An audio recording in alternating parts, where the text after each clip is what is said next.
நண்பர்களுக்கு வணக்கம். நாளை நமதாகட்டும். இன்றைக்கி நம்ம பார்த்திங்கன்னா லேப்டாப் டெஸ்க்டாப்பில் வந்து சவுண்ட் கார்டு ஒர்க் ஆகலை, அதாவது சவுண்ட் ட்ரைவர்ஸ் ஒர்க் ஆகலைன்னா எப்படி ஈஸியாக வந்து சவுண்ட் ட்ரைவர் வந்து பார்க்க போகிறோம். ஓகேங்களா? இப்போ பார்த்திங்கன்னா மை கம்ப்யூட்டரில் கண்ட்ரோல் பேனல் ஓப்பன் பண்ணுங்கள். கண்ட்ரோல் பேனலில் லெஃப்ட்டில் உள்ள டிவைஸ் மேனேஜர் கிளிக் பண்ணுங்கள்.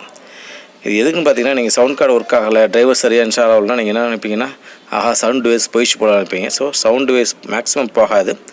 ஸோ டிரைவர்ஸ் தான் போகும். பார்த்தீங்கன்னா கண்ட்ரோல் பேனலில் சவுண்டு அதை கிளிக் பண்ணோம்.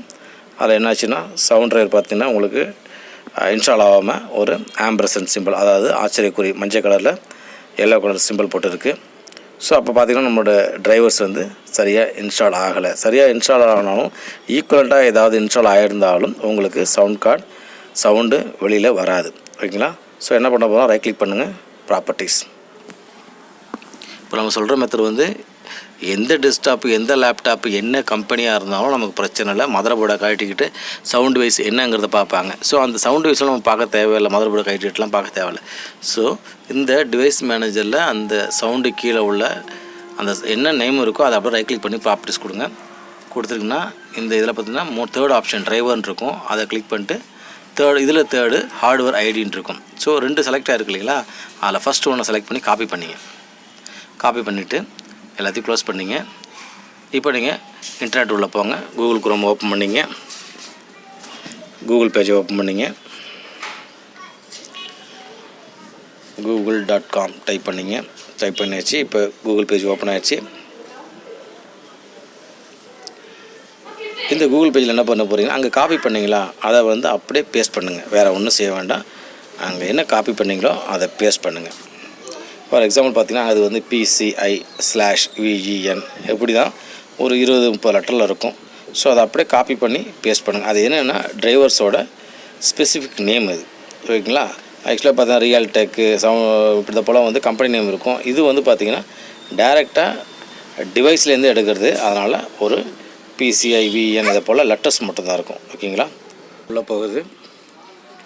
உள்ளே போகிறப்ப எப்போதுமே நீங்கள் வந்து ஃபஸ்ட்டில் என்ன இருக்கோ அதை செலக்ட் பண்ணிங்க. ஓகேங்களா? இப்போ பார்த்தீங்கன்னா சவுண்ட் மேக்ஸ்னு ஒன்று இருக்குது இல்லைங்களா? அந்த டிரைவர் நீங்கள் கிளிக் பண்ணிங்க. அது எதுலன்னா டிரைவர் ஐடென்டிஃபையர்ஸ் இதை போல் இருக்கும். ஸோ ஃபஸ்ட்டு, செகண்டு, தேர்டு இதுக்குள்ளே ஏதாவது ஒன்று செலக்ட் பண்ணிங்க. ஸோ கண்டிப்பாக அதில் உள்ள டிரைவர்ஸ் தான் உங்களுக்கு ஈஸியாகவே இருக்கும். ஓகேங்களா? நீங்கள் அது இல்லாமல் என்ன பிராண்டு, மதர் போர்டு என்ன அதை ஓப்பன் பண்ணி பார்க்குறதுங்கிறது சாத்தியம் இல்லாது, அது தேவையே இல்லை. ஓகேங்களா? ஸோ லினோவோ தான் பார்க்கணுன்னுவாங்க. அதை போல் வேறு பிராண்ட் HCL தான் பார்க்கணும், HP இப்படிலாம் நீங்கள் ஒன்றும் பார்க்கவே தேவையில்லை. ஓகேங்களா? நீங்கள் அந்த பிசி அந்த டிவைஸில் டிரைவர் டீட்டெயில் எடுக்கிறீங்க இல்லையா, அது ஹார்ட்வேர் ஐடிங்கிறதுல லாஸ்ட் டைம் சொல்லியிருந்தேன் இல்லையா? ஸோ அதில் உள்ள அந்த நேம், அந்த நம்பர்ஸ் நியூமரிக்கில் இருக்கும், இல்லை ஆல்ஃபா நியூமரிக்கில் இருக்கும். அதை நீங்கள் கிளிக் பண்ணிங்கன்னா உங்களுக்கு ஆட்டோமேட்டிக்காக என்ன டிரைவர்ஸ் அதோட ப்ராப்பர் கரெக்டான டிரைவர் என்னவோ அது வந்துடும். ஸோ நம்ம இப்போ இந்த ஃபர்ஸ்ட் ஆப்ஷனை கிளிக் பண்ணிக்கிட்டோம். கிளிக் பண்ணோன்னா டிரைவர்ஸ் உள்ள போகுது. இதில் பார்த்தீங்கன்னா நீங்கள் என்ன டிரைவருங்கிறத கரெக்டாக கன்ஃபார்ம் பண்ணிங்க. ஸோ டிரைவர்ஸ் ஐடென்டிஃபையரில் போகுது. இங்கே போய்ட்டு என்ன பண்ணுறீங்கன்னா, உங்களுக்கு நீங்கள் செலக்ட் பண்ண அந்த நம்பர்ஸ் இருக்கு இல்லையா, அதில் வந்து அதுக்கான ஒரிஜினல் டிரைவர்ஸ் என்னங்கிறத அதில் தெளிவாக காமிச்சிருப்பாங்க. ரைட் சைடில் பார்த்தீங்கன்னா டவுன்லோட்ஸ்ன்னு இருக்கும். அது சம்டைம்ஸ் வந்து சில இடத்துல டவுன்லோட்ஸ் ஆகாது. ஸோ லெஃப்ட் சைடில் இந்த சென்டராக பார்த்தீங்கன்னா அதோட EXE ஃபைலே இருக்கும். ஓகேங்களா? அந்த EXE நீங்கள் என்ன பண்ணுறீங்கன்னா கிளிக் பண்ணி அதை டவுன்லோட் பண்ணிங்க. அதுக்கு முன்னாடி பார்த்தீங்கன்னா மை கம்ப்யூட்டர் ரைட் கிளிக் பண்ணி ப்ராப்பர்ட்டிஸில் என்ன அது விண்டோஸு என்ன வெர்ஷன் கீழே 32 பிட்டா 64 பிட்டாங்கிறத பார்த்துங்க. ஏன்னா அதுக்கு தகுந்த போது தான் நேம் வந்து இதில் வந்து நீங்கள் அதில் எழுதிருப்பாங்க. ஸோ டிரைவர் நேம் போட்டு என்ன பண்ணணும் ஃபார் விண்டோஸ் 7 64 பிட்டுக்கு 32 பிட்னு. ஸோ இப்போ நான் என்னோடய சிஸ்டமில் பார்த்தீங்கன்னா செலக்ட் பண்ணிருக்கேன் மை கம்ப்யூட்டரில் வந்து 32 பிட், விண்டோஸ் 7ல் 32 பிட்டு.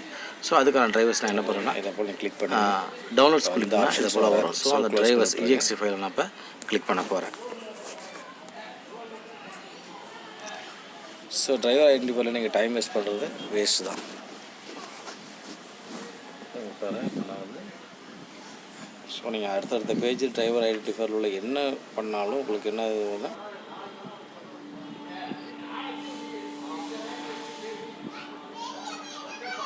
ஸோ நீங்கள் டவுன்லோட்ஸ் அந்த சைடில் இருக்கல ரைட் சைடில் அதை கொடுத்திங்கன்னா நிறைய ஆப்ஷன்ஸ் அங்கே எங்கேனா உள்ளே போகும். ஸோ அதில் நம்ம டிஸ்டர்ப் பண்ணுவோம். லெஃப்ட்டில் சென்டராக உள்ள அதை இருக்கு பாருங்கள், EXE இருக்கு இல்லையா, இந்த ஃபைலை கிளிக் பண்ணுங்கள். ஸோ இந்த ஃபைலை கிளிக் பண்ணிட்டீங்கன்னா உங்களுக்கு டைரெக்டாக என்ன செய்யணும், மை கம்ப்யூட்டர் டவுன்லோட்ஸில் உங்களுக்கு அந்த ஃபைலானது டவுன்லோட் ஆகிடும். ஸோ அந்த ஒரு EXE ஒரு ஃபைல் போதும் உங்களுக்கு சவுண்ட் டிரைவர்ஸ் வந்து நீங்கள் இன்ஸ்டால் பாருங்கள். அங்கே இன்ஸ்டால் பண்ண டவுன்லோட் பண்ண அந்த ஃபைல் இன்ஸ்டால் ஆகிடுச்சு. ஸோ மை கம்ப்யூட்டர் ஓப்பன் பண்ணுறேன், டவுன்லோட்ஸ் ஓப்பன் பண்ணுறேன். அதுக்கான EXE ஃபைல் ரைட்டாக இன்ஸ்டால் ஆகிருக்கு, டவுன்லோட் ஆகிருக்கு. இதை இன்ஸ்டால் பண்ண போகிறேன். என்ன பண்ண போகிறேன், அந்த ஃபைலை கிளிக் பண்ணி ரைட் கிளிக் பண்ண போகிறேன். ஸோ டபுள் கிளிக் பண்ணி ரைட் கிளிக் பண்ணி இன்ஸ்டால் பண்ணிட்டேன். ஸோ ரன் கொடுத்துட்டேன். இன்ஸ்டலேஷன் எப்படி, எந்த சாஃப்ட்வேர் இருந்தாலும் எந்த டிரைவராக இருந்தாலும் இன்ஸ்டலேஷன் பாசிட்டிவ் ஆக்ஷன், அதாவது நெக்ஸ்ட்டு ஃபினிஷ். அதுக்கு முன்னாடி எங்கேயாவது அக்ரிமெண்ட் கொடுத்துருந்தாங்கன்னா அக்ரிமெண்ட் மட்டும் ஒரு டிக் பண்ணிக்கிட்டு இன்ஸ்டால். எந்த சாஃப்ட்வேர் இன்ஸ்டால் பண்ணாலும் யாரையும் கேட்க தேவையில்ல, நெக்ஸ்ட்டு ஃபினிஷ், அக்ரிமெண்ட்டை மட்டும் கிளிக் பண்ணுங்கள். சரிங்களா? இப்போ நான் வந்து ரன் கொடுத்தேன், அக்ரிமெண்ட்டை கிளிக் பண்ணிக்கிட்டேன், நெக்ஸ்ட்டு கிளிக் பண்ணிருக்கேன், ரன் ஆகிட்டுருக்கு. இப்போ கடைசியாக ஃபினிஷ் வரும். சில சிஸ்டத்தில் பார்த்தீங்கன்னா நீங்கள் இன்ஸ்டால் பண்ண எந்த டிரைவ் இன்ஸ்டால் பண்ணாலும் ரீஸ்டார்ட் கேட்கும். அப்படி ரீஸ்டார்ட் கேட்டுச்சுன்னா நீங்கள் ரீஸ்டார்ட் கொடுத்துக்குங்க. அது ரொம்ப நல்ல விஷயம். ஏன்னா ரீஸ்டார்ட் கொடுத்துட்டிங்கன்னா உங்களுக்கு என்ன செய்வேன்னா, உங்களுக்கு நீங்கள் எதிர்பார்க்குற ரிசல்ட் வந்து அது கிடைக்கும். ஸோ சவுண்ட் கார்டு ஆட்டோமேட்டிக்காக இன்ஸ்டால் ஆகிடும். இப்போ பார்த்தீங்கன்னா ஃபஸ்ட்டு உள்ள EXE ரன் ஆச்சு. இப்போ உள்ள சவுண்ட் கரெக்டான டிரைவர் வந்து உங்களுக்கு இன்ஸ்டால் ஆகிட்டுருக்கு. லாஸ்ட் ஸ்டெப்பில் பார்த்தீங்கன்னா ரீஸ்டார்ட் பண்ணமான்னு கேட்கும். இதோ கேட்குது, எஸ் கொடுத்துங்க. இப்போ நான் வந்து நோ கொடுத்துக்கிட்டேன். ஏன்னா உங்களை வீடியோ ரெக்கார்ட் பண்ணுறதால நோ கொடுத்துட்டேன். எஸ் கொடுங்க, அதுதான் ரொம்ப நல்லாவும் இருக்கும். ஓகே, இப்போ பாருங்கள் இந்த சவுண்டு அந்த மைக்கு அந்த ஸ்பீக்கர் சிம்பிளில் வந்து இன்ட்டு போட்டுருது. இப்போ பார்த்தீங்கன்னா சவுண்டு சிம்பிள் ஒர்க் ஆகுது. இப்போ நீங்கள் எந்த வீடியோ இப்போ பாருங்கள், இந்த டிவைஸ் மேனேஜர் ஓப்பன் பண்ணலையா, கண்ட்ரோல் பண்ணல, அதில் போய் பாருங்கள். அந்த சவுண்ட் டிவைஸ் வந்து ஆம்பர்சன்ட் சிம்பிள், அதாவது ஆச்சரியக்குறி போட்டிருந்தது இல்லையா மஞ்சள் கலரில். இப்போ அதில் பார்த்தீங்கன்னா அதோட டிரைவர் நேம் அதை கிளிக் பண்ணுற பாருங்கள்.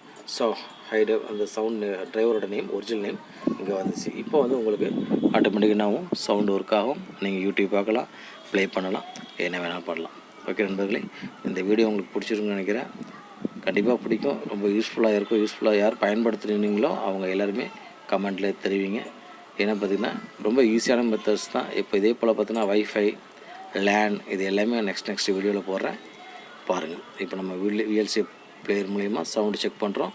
ஸோ கண்டிப்பாக சவுண்டு 100% ஒர்க் ஆகும். ஓகே நண்பர்களே, பிடிச்சிருக்குன்னு நினைக்கிறேன். பிடிச்சதுன்னா இந்த வீடியோவுக்கு சப்ஸ்கிரைப் பண்ணுங்கள், ஷேர் பண்ணுங்கள். முடிஞ்ச வரைக்கும் எங்கள் வீடியோவில் வந்து எங்கள் டெக்னிக்கல் வீடியோவில் வந்து கம்ப்யூட்டர் சம்மந்தமான எல்லா வீடியோவும் இருக்கும். ஸோ நீங்கள் இன்ஸ்டாலோ இல்லை சர்வீஸ் பண்ணாலோ உங்களுக்கு சிஸ்டம் ஏதாவது ப்ராப்ளம் ஒரு டைம் எங்கள் வீடியோ பார்த்துட்டு